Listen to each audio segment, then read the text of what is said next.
Good evening, everybody. How are you this evening?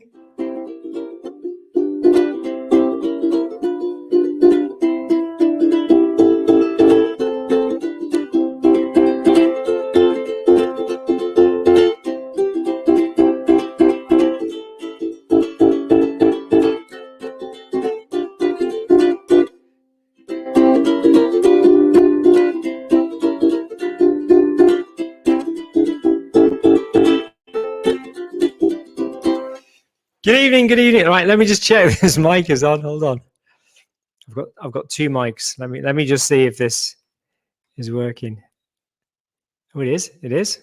Hello, hello. There we go. It's over all right. So, ladies and gentlemen, good evening for those of you just joining us for the first time. Welcome to the Care Manager Inner Circle. My name's Jonathan, and welcome to all of you this evening. Once again, it's always nice to have you on board on this this lovely Thursday. So, how's your Thursday been? Once again, if you're watching on a little bit later, maybe tomorrow morning, maybe on the commute, maybe it's later this evening, hashtag catch up. But as always, it is an absolute delight to have you here this evening. So how's your week going? Tomorrow, quite a bit going on, actually. Of course, we're now into almost week 2, aren't we, of our visiting.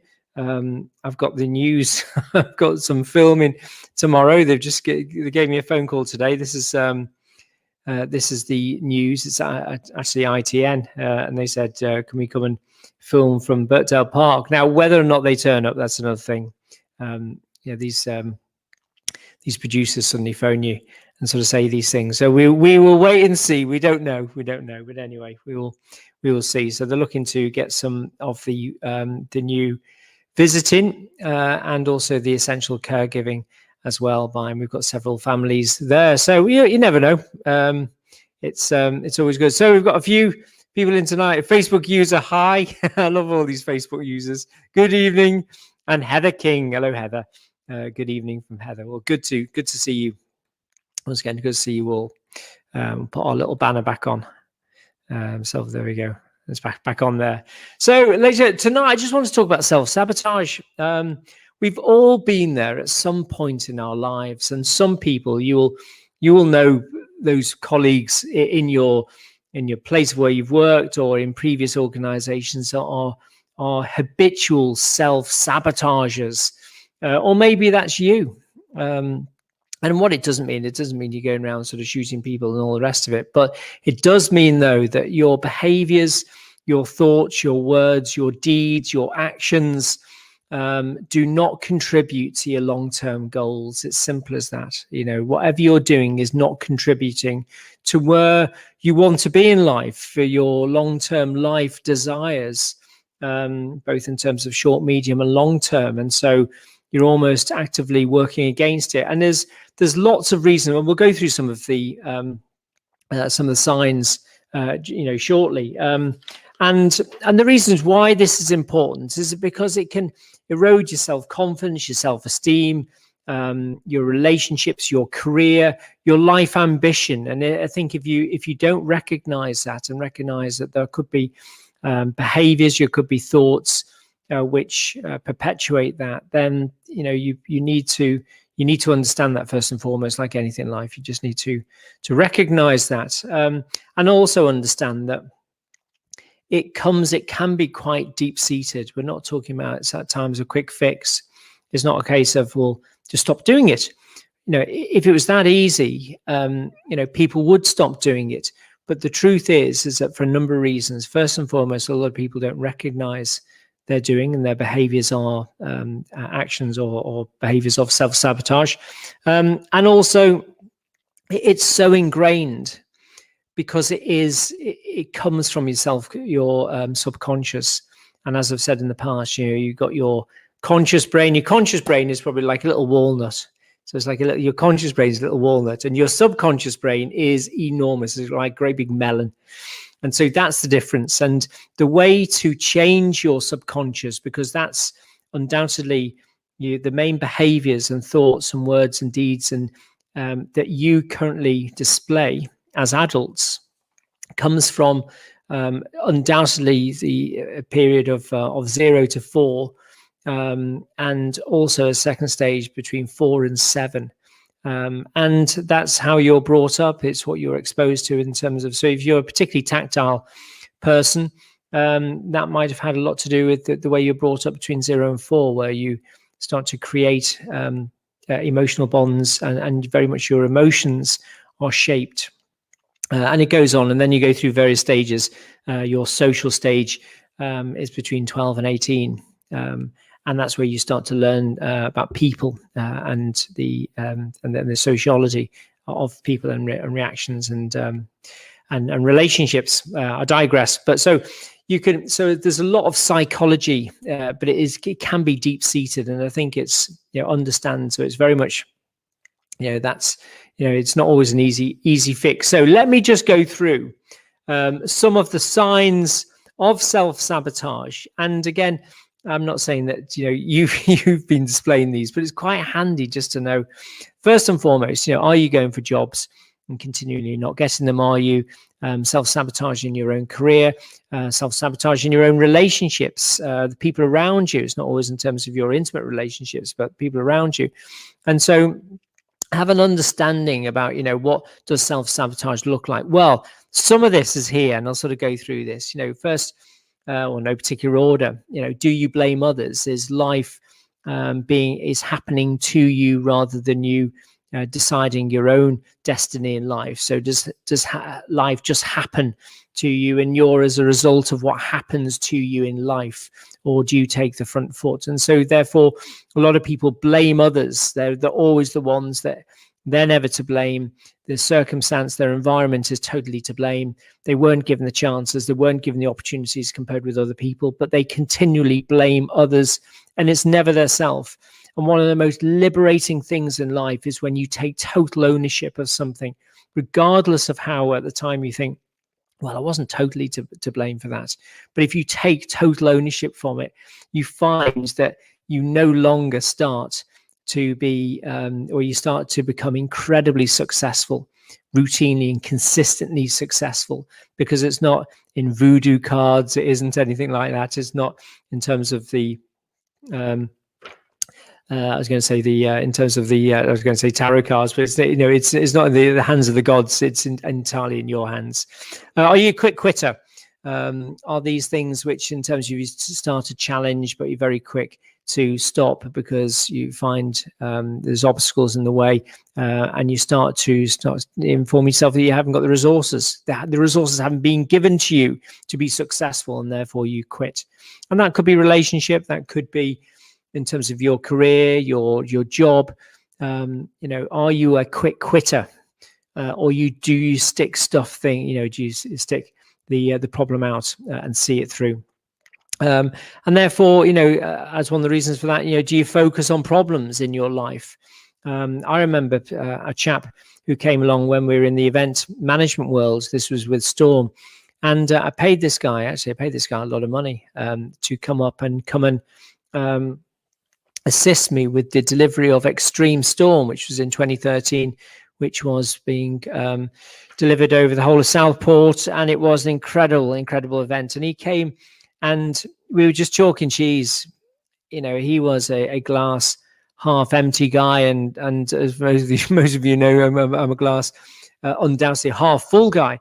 And he spent the first 24 hours where I brought him up here to analyze our plans for this incredible event, and he just ripped it apart and told me everything that was wrong. He just found all these obstacles of why it wouldn't happen. And I said, that's fine, Chris, but I said, why not, give me all the reasons why this is possible. So we were total poles apart, but he focused on all the problems. And for every solution I had, he had 1,000 problems. And it was just, and in the end, I had to get rid of him. We were just never, ever going to get on. And I just found him completely and utterly irritating. And it was never going to go on. It was never going to go, we were never going to get on. So procrastination, are you a procrastinator? And there are a number of reasons for procrastination. Do you suffer from overwhelm? Are you an overthinker? And we all at times do suffer from overwhelm, and we overthink, but understands that overthinking is an absolute curse.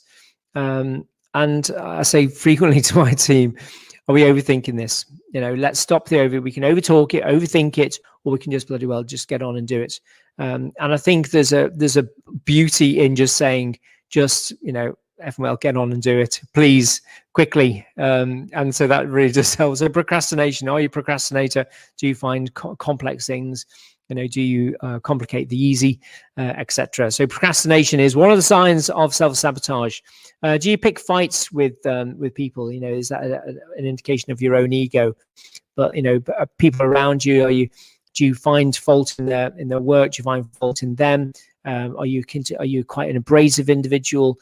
Are you not a team player? Do people find it difficult to work in a team with you because you're not particularly emotionally intelligent? And so, or do you see that on other people? So they're the sort of things. So pick fights, or do you see other people that pick fights frequently? You tend to surround yourselves by, surround yourselves by negative, toxic people. And that could be in your relationships. That could be at place of work. Do you gravitate towards negative people? Do you enjoy gossiping? And do you enjoy the sort of negativity? Do you enjoy focusing on the faults and failings and moaning about things? Do you find enjoyment in moaning about things? Or are the people that I'm describing now that you think that's exactly them? Lack clarity. Most people who self-sabotage just lack clarity in their life. They don't know what they want. They may think they know what they want, but they don't know what they want. And so they don't have any goals or ambitions, or they don't have clarity in their life. And so they meander around. They're a bit of a magpie. They jump from a little shiny thing to shiny thing. Do you know a boss that continually is going from one project to another without completing that project before they've moved on to something else, or they've got another harebrained idea before they continually move on? These things do not bring success in life. They can irritate a team. And one thing which brings absolute a fabulous team together is clarity, beautiful, simplistic clarity on a project or a mission. And the final one then, there we go, like clarity. And there you go, put yourself down. Do you continually put yourself down? Do you continually find fault and failing in are you listening to that little voice inside all the time? And giving it time to put you down. So let's just see who might have just said. So we've got Nikki. Hello, Nikki. You just got home. Hope everyone is good. Yeah, we're always good. Living the dream. So another Facebook user. So able to catch you live tonight. Well, lovely to see you. We're going procrastination. So and there's someone there saying, hi, Mr. C, or hello, Facebook user.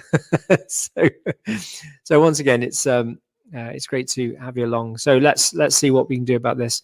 Let me get my other banner on. Hold on, stick with it. There we go. It's back on again. I'm right fancy with my little banners. So I just want to go through just finally how to avoid it. Well, how to avoid it is to make sure you don't do any of those sort of things and do the exact opposite. That's how to avoid it. But also understand that it comes, self-sabotage can be a deep-seated behavior, which is taught and is actually is part of it can be part of your subconscious. But just like anything, it can be rewired, remapped, and you can teach yourselves new behaviors and new way of thinking. You don't always have to succumb to self-sabotage. You don't, if you're destined and you continually have poor relationships, then that doesn't mean you're always going to have poor relationships. So I think first and foremost, identify the behavior, identify that those behaviors in yourself or possibly others, and decide that, you're going to do something about it. Recognize that there is another way, that you're not destined to always be, to do well, and then to self-sabotage, and and to recognize there is another way. Understand your triggers. So what are your triggers in your place of work, or maybe your relationships, that you then start to see some of the behaviors and thoughts? And all of these things start with thoughts, that you start thinking in a self-sabotage way, and it becomes then a self-fulfilling prophecy, and therefore understand that. So learn your triggers, understand your triggers of what then starts that thinking, and just avoid that. Get comfortable being uncomfortable. get comfortable failing, get comfortable in your own life when it comes to, so the reason why you're comfortable is because you're comfortable with the thoughts that you've always enjoyed and always sort of certainly had in your head. And so therefore get comfortable in a new way, and that can be challenging. It can be actually very liberating. And recently I started on a leadership course, and I found myself in the most terrible uncomfortableness because it's not what I was used to. And that's, so action learning was actually it. So where you don't give solutions, you have to listen. I find it really tough because I want to give solutions. You want to do this, this, this. And so I'm getting a lot out of it because I'm really uncomfortable. So that's good. That's good. Communicate and talk with it. If you've got some good mates, then you communicate with them, because that does help. And also, get a mentor or a coach, get someone who you can really confide in to say, look, these are some of the problems I'm having, these, and that's, strictly confidential. And there are care managers out there who have coaches, who have mentors, who, they just check in once a week and you say, right, okay, these are the sort of issues we've got.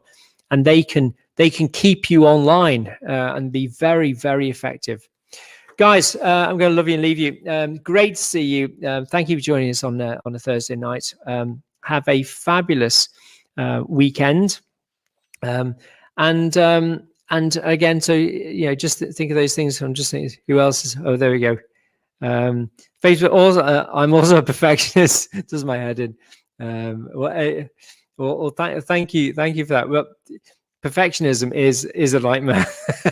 I always say, don't have a perfectionist on your team. So actually, sorry about that. But yeah, no, and thank you for sharing that. But it's actually true. Perfectionism can be one of those. But once again, there are, get comfortable being uncomfortable about accepting that, perfectionism, you're not always going to get 100%, and that 80% will absolutely be fine, and get comfortable in that sort of state as well. Team, have a lovely time, fabulous weekend. Look after yourself, be kind, and we'll see you.